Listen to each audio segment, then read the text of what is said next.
Welcome to my P1 blogs. आम्ही आज महाशिवरात्रीनिमित्त कायगाव आणि देवगड दर्शनासाठी चाललेलो आहे. तर चला बघूया आपला ब्लॉग. गाडी डायरेक्ट मंदिरात जाते मंदिराच्या का? बाहेर काय जत्रा भरलेली आहे बघा. येतो पुढं अजून.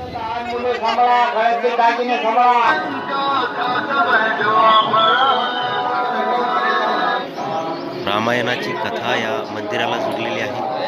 बघू शकता किती पुरातन असं मंदिर आहे. एकदम नक्षीदार काम या मंदिराचं केलेलं आहे. आणि बाहेर येताच या ठिकाणी प्रसाद वाटप चालू होतं आणि या आमच्या मित्रांनी प्रसाद खाण्यासाठी राहुल आणि गणेशनी एकदम ताव मारलेला आहे.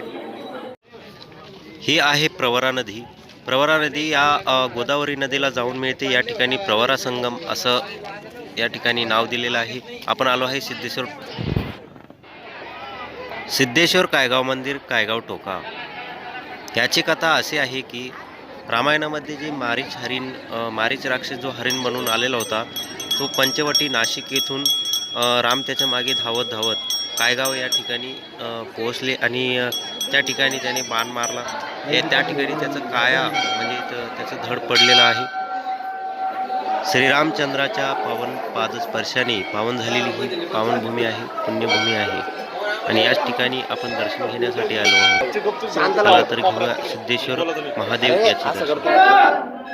हर हर महादेव, हर हर महादेव.